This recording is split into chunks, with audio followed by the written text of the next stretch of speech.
This is Forge Daily with Mackenzie Barwell on the Forge Audio Network. Welcome to this episode of Forge Daily. I am your host, Mackenzie Barwell, checking in October 28th, 2024. Yesterday, Forge FC facing off against Cavalry FC and losing 1-0. So they will play in the second CPL Semi-Final this coming weekend against Atlético Ottawa. I am joined by former Forge player Emery Welshman, now a recurring guest on the Forge Audio Network. Emery, thanks for joining me. We've got a lot to talk about today. Yeah, thanks for having me. I enjoy these conversations. So, yes, lots to unwrap and talk about today after yesterday's unfortunate result. Yeah, definitely not the result that they were looking for, having an opportunity to host the final. Of course, that's out of the picture now, but they can still get there, right? They've still got this game against Atlético. I'm currently watching a couple of the guys train now, so a lot of them came back out today. Let's start by just unpacking this game against Cavalry, Emery. Coach Bobby noted in the press conference this is the first time that they conceded to Cavalry in the playoffs. What are your overall thoughts? Because it was just a one goal differential here, and as we've seen before, very marginal difference. Yeah, it's always a tough game when Calvary's in town or when Forge is at Calvary. So this was no different. This is the first time Calvary scored. This is the first time Calvary's won a playoff game against Forge. And so it goes to show that past, records don't really matter in playoffs. Mm-hmm. And so it was a really cagey affair. Great atmosphere for the fans. It was a really exciting game in that aspect. On the field, I didn't see too much from Forge threatening the goal. And that was a bit of a worry. Having said that, Calvary didn't really do much either. They had that one kind of mistake, and at this level, that's what separates teams. Sometimes you make a mistake, you get punished for it, and a good defensive team like Cavalry knows how to shut shop, knows how to force you into playing the way they want you to play, which Forge had a really hard time breaking them down through the middle and getting in behind Cavalry, which would have benefited Forge. I think Cavalry forced Forge to play out wide, get crosses in, and that's something that Cavalry is very good at. Carducci is very good at defending crosses, and those center backs are also very good at defending crosses, and that's honestly all they really gave Forge especially towards the end of the game. Yeah, you mentioned it there. Credit to Carducci on that front, but also for the first goal, recognizing that large gap in between the back line and Jassim Khalilat. So I want to talk about that and get your thoughts on it. But first, let's hear from Coach Bobby, because he had a couple words on how uncharacteristic this moment was and how unfortunate that it was the ultimate decider. It's a goal. A goal is a goal. We can look back at it and say it wasn't the best way to concede. But you start the game in preparation, knowing that you could go up, you could go down in the game, and how you respond. So you can dwell on how you were scored on in the 27th minute and then lose time, or you can react as a team and try and get yourself back into the game. And I think that's what we did. We just didn't have that final product to do that. It's not a goal that I think overall we're gonna be happy with. But if you play this game long enough and you're involved in this game long enough, you're gonna see everything. That's for sure. So you're gonna see the best, the worst, and everything in between. And if you're prepared for that, then you go sleep easy and you wake up the next day and you prepare for what's next. He talked about not dwelling, and I think that's fair to say that Forge didn't necessarily hold on to that because you saw them continue to push forward. But what exactly, Emery, did you see in that instance? And if you're on this team playing, how disappointed are you in the way in which that unfolded? Super disappointed. If I'm in that locker room, if I'm on the field, you feel a little bit let down. But again, those kind of situations happen in a game where if a mistake leads to another mistake, which leads to another mistake, you kind of just put your hands up in the air saying like, what's going on, guys? All right, let's get the ball out of the net. Let's start it again. So it's a route one ball from Carducci. Like you said, he noticed the space in behind. And I feel like the center backs and the goalkeeper just had a lack of communication at one moment. And that one moment, the striker capitalized and finished off a pretty nice goal with a meg on the keeper and a open net to finish. So he still had a little bit to do. The striker still had some quality he had to show. I don't think it was a clear cut. He had to score this. This was a big mistake. There were things that could have been done to not have this end up being a goal. And again, I think it just comes down to lack of communication. Maybe we were a little too high off our line. Maybe the keeper was not enough off his line. So there's little tweaks there that Forge would definitely know what they could do in that situation again.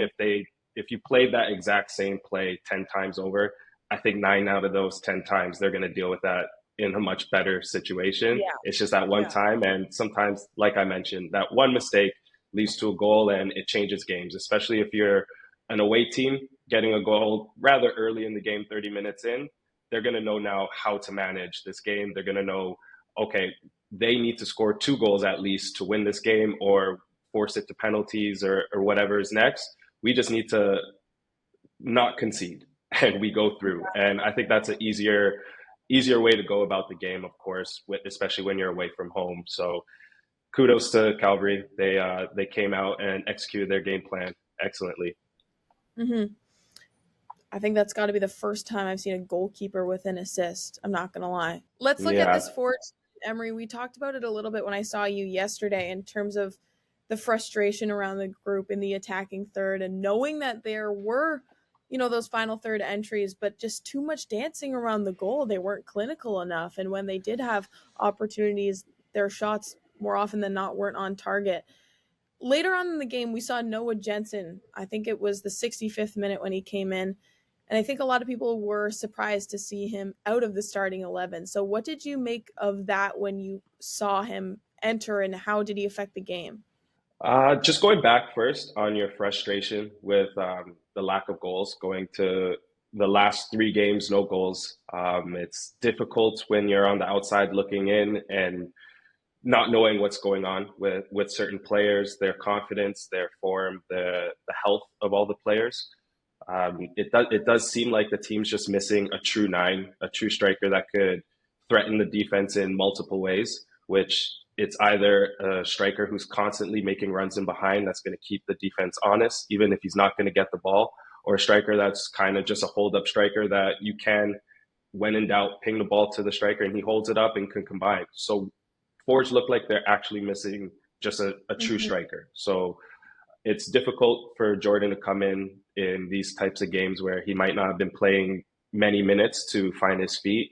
Taryn, again, has been having a year that's just been riddled with injuries. So for him to have his footing is difficult as well.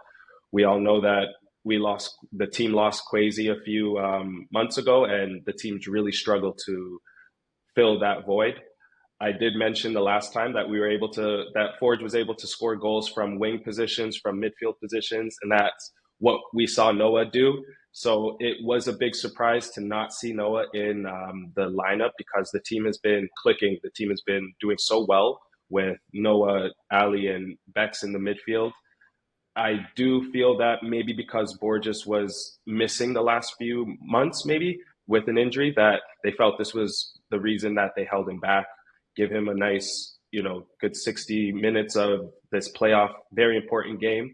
And those are sometimes the decisions you got to live and die by. If you were to ask Bobby if maybe you wanted to start Noah this game and give Borges a little bit more time, the last few minutes of the game to get his feet back, maybe that's a decision that he would have changed. But you immediately saw that when Noah came into the game, he brought more energy, he brought more quality with the ball. He was able to spray balls from left to right. He was able to win challenges in the middle. He brought a lot more quality offensively and a little more grit defensively, which it was just a change in the offense that was desperately needed. And of course, you would have loved to see him get more minutes on the field, and maybe it would have been a different game, but you never know. Yeah, it's all hindsight is 2020, right? So it's tough. Yeah. And especially for the coaching staff and Bobby to balance an informed player like Noah Jensen, who has just been a rock and consistent, force for Forge this entire season, but also Tristan Borges, who we know can step up in the playoffs and has that veteran experience. It's, there's two sides to this coin. Exactly. You said it right there that Borges has been there, done that at especially at this level, the highest points of it. So do you take that and say, I trust my veteran midfielder who is arguably one of the best players the CPL has ever produced and seen, or do you go with the young player who has just kind of proven that he's able to get the job done? And again, Exactly. hindsight's 2020. I think you go with the veteran player. Typically, in my point of view, is you play what's proven. You play the, so to speak, the dogs that you know are going to go out there and get the job done. Especially like I mentioned in money time, this is what the whole year's about, right? So Yeah. it didn't work out in Forge's way, but it doesn't mean there's not another opportunity, which this playoff format gives that.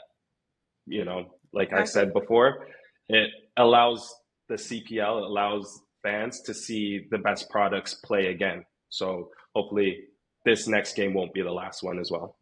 Yeah, you're right. This is not the end, and we'll get to that shortly and talk about this weekend against Atletico. But I want to go back to the conversation we were having about being clinical and the struggle with not having a true number 9. Obviously, Nana Ampoma is such a talented attacking player, but it takes, I think, a specific kind of player to look like they belong so far up top centrally, right? So I want to show you one more clip with Coach Bobby talking about this subject to get your thoughts.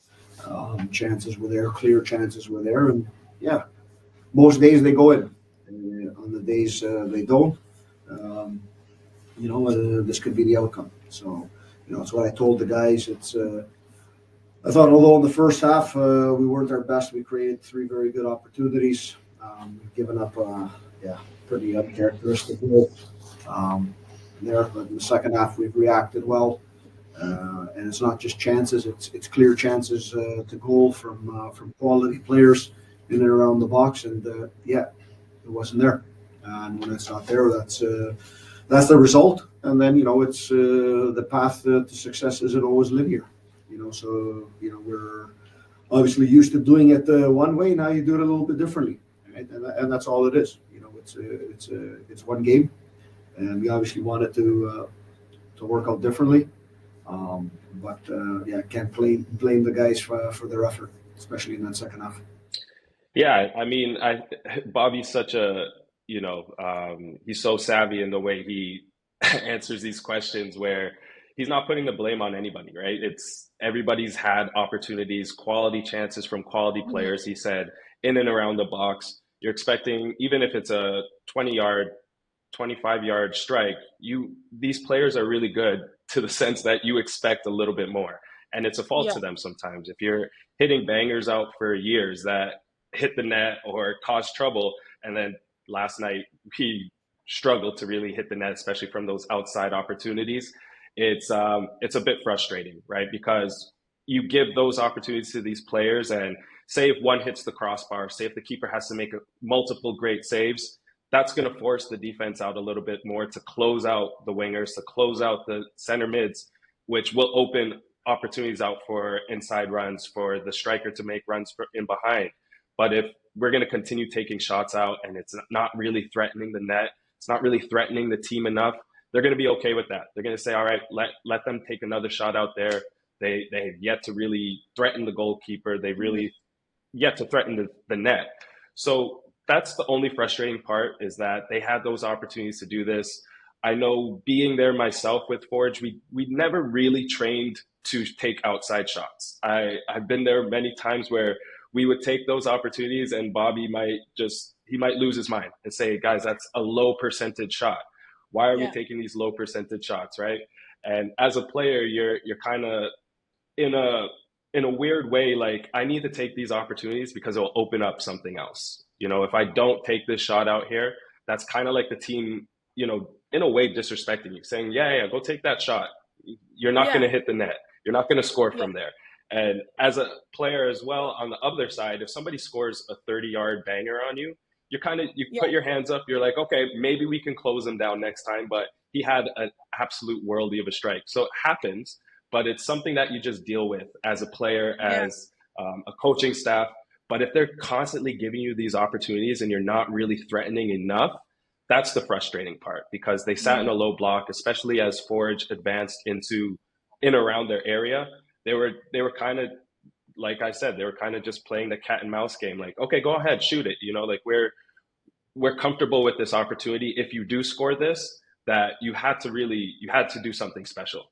And which is why I was saying they were forcing Forge more out wide and outside of the box opportunities, where the opportunities that did happen to go inside the box weren't as clear cut as they may seem. There might have been a half chance here or there, something where, yes, if you had a clinical striker, they might have been on the end of that. They might have made a different run. But Nana's a great player.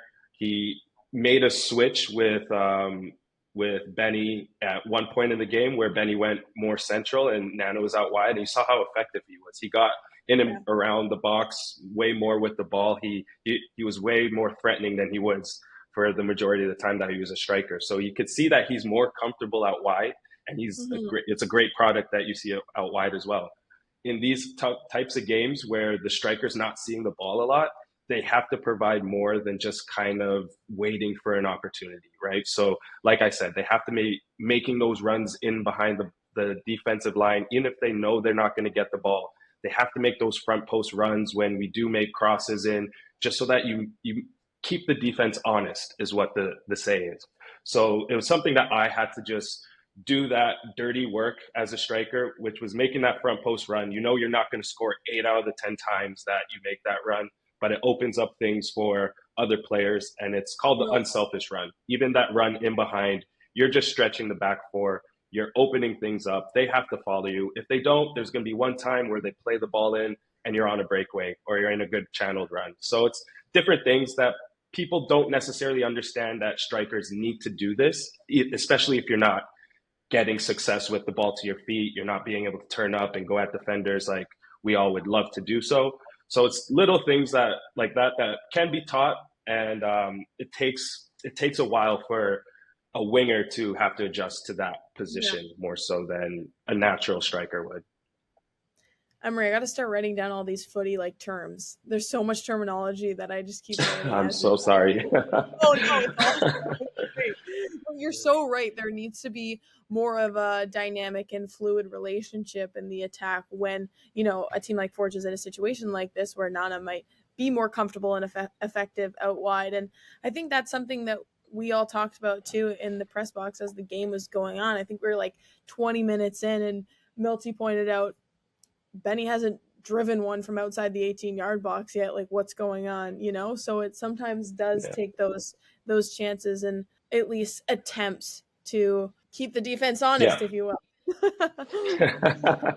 Very good. You're learning. Thank you. Okay, let's look ahead to this weekend. As I've talked about, Atlético Ottawa will come here to Tim Hortons Field for that second semi-final. This is a team who was quite consistent throughout the regular season. Up until the last few remaining weeks, they were in the top two. And I think some people would have been surprised to see them finish in third place, but they come off a win against York United, and it was interesting how it unfolded. Based on what you've seen from them, not only in the playoffs so far, but this season, how threatening or in which ways do you think they'll be dangerous to Forge? Yeah, that's going to be, at the beginning of the year, I did mention that Ottawa had put together the better collection of players that the CPL might have seen in a while, solely based off CPL players. They went and got Manny, the striker, Salter. They went and got Didic as a center back as well. So they went and did their job, as in putting a collection of good players together, where it was now, how can they perform on the field? So we're saying that we're a little surprised that they finished third. They were first and second for most of the season, but it just shows that they had a good roster. They have good standard of play. They're going to definitely come in with a chip on their shoulder on Saturday, because Forge did win a championship on Ottawa's pitch 2 years ago, my last season there. So they'll remember that, and they'll want their own, revenge in a way. That York Atletico game was wild, as you mentioned, and I love that there's a little bit of a rivalry with the two head coaches, if anybody's keeping up with that. So Ottawa's probably feeling really good about that win. again, coming into Forge is going to be difficult for Ottawa. I'm going to expect a very similar defensive style that Cavalry did, where they showed that if you forced Forge in those positions to have to play out wide, it could be to your benefit. They're going to play for kind of like a freak goal that Cavalry got as well and try and shut up shop. I don't think they're going to come to Forge and try and outplay Forge by any means. I don't think that would be the wisest thing to do, because that's what Forge would really want, a team to kind of expose themselves by overplaying and trying to possess, because what people don't understand is Forge is really good on the transitions as well. So they train that day in, day out. When a team exposes themselves in a way, capitalize on that, capitalize on the little nuances of the game, playing in half spaces and whatnot. I think it's going to be a difficult game. Ottawa's definitely going to come in with the momentum of winning a very tough and cagey playoff match. So I don't expect anything to be easy. It's playoff soccer, like we've said before, and anything can happen. So this one's going to be very exciting. Yeah. No, you articulated that really well, and that's exactly what I meant in terms of a ball from a goalkeeper bypassing all of the lines, like that being so effective, as opposed to maybe Cavalry or Ottawa in this instance trying to outplay Forge, which we know the chances are less likely, In the press conference after the Cavalry game, Bobby was asked about his confidence going into this game, knowing that Ottawa has been quite effective and successful against Forge this season. He talked about the past not meaning much, when it comes to going into a game and the preparation that goes into that. So I want to play this clip from you and get your thoughts. How many times has Cavalry beaten Forge before today in a playoff match? 0. So what does it mean? Nothing. So what's happened in the past means nothing, right? Because it's a game, right? And that story goes away quickly, or it goes on for another year. So it's not something we're concerned about. If that was the case, then Cavalry would come out here and they'd say, yeah, this game is over. It's never happened. Again, when you're involved in this long enough, everything occurs. Don't really care what we've done against Ottawa in the past. I don't think Ottawa cares, because this is 90 minutes of football next week to give you a chance to play another game. So from a player perspective, Emery, is that the same mindset and approach that you have? It's the right mindset to have. I'm not saying it's naturally what most players or coaches think. It's the right thing to say to the media, of course, that, every game's new, but there's something deep down inside you knowing that we've got the better of this team before. Historically, we've gotten the better of this team before, whether that was Forge's mindset against Cavalry last night, or if this is Ottawa's mindset going into this game, because you want to just have the players' ultimate focus. That's clean slate, it's new game, 0-0, all that great stuff. But again, if you've beaten this team or gotten the better of this team a few times, you're going to look at those games and say, what did we do so well? What did we do that neutralized Forge in a way? So technically, yeah, it does matter, because if you have a blueprint of how we were better than Forge in a way, you're going to use the same blueprint. You're not just going to go into this and be like, brand new game, we're not going to do anything that we did before in those other games. That would just be silly. Right. So in a way, it does matter, especially when it's the same season. With the playoff wins with Forge against Cavalry, that's a different thing. That's just a historical kind of note that Forge has over Cavalry. But in a season like this, where the games are just a few months apart or a few weeks apart, you can look at those games and think, okay, what did we do so well to stop this player, that player from influencing the game so much? Where I think how Ottawa's going to do that. They're going to look at what they did, and they're going to do their videos that show their team how they were so successful against Forge this season. And I think Forge is going to look at it the opposite way as well and say, they were really good at X, Y, and Z. We need to neutralize this, but still go in with the mindset that anything can happen. It's a playoff game. We're not going to expect necessarily the exact same style that Ottawa played those previous games, because, like I said, it's money time. So Forge is going to have to go back into their pockets and into their bag and say, we have to make this place a fortress. If anybody's going to score a goal on us, they have to scratch, crawl, bleed. It can't be easy goals. It has to be a war when teams come here. It can't be easy goals. We can't let up silly things like that. So I think Forge is going to come into it a little tougher, a little bit more physical, just to know that you're not going to get anything easy out of them.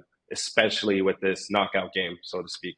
All right. Well, we're going to need all of the fans who were here this past weekend to show up again on Saturday. It was an unreal atmosphere, to your point. Did you get a chance to go out on Families on the Pitch with your kids? Did you? Yes, we did. Yes, we did. Okay. My kids go to the games just for Families on the Pitch. So even when I was playing there, they didn't even care that I was on the field. They would just say, "Can we just go on the field after, Dad?" So the kids really enjoy it. The families enjoy it. Yes. Well, I really appreciate you coming back on the Audio Network to have this chat. Thank you to everybody listening. We hope to see everybody here on Saturday as Forge FC kick off against Atlético Ottawa for another chance to pursue another North Star Cup. Emery, thank you so much. We'll chat soon. Thank you. Appreciate it. This has been Forge Daily with Mackenzie Barwell. If you like what you heard, please like, follow, subscribe, comment, and share.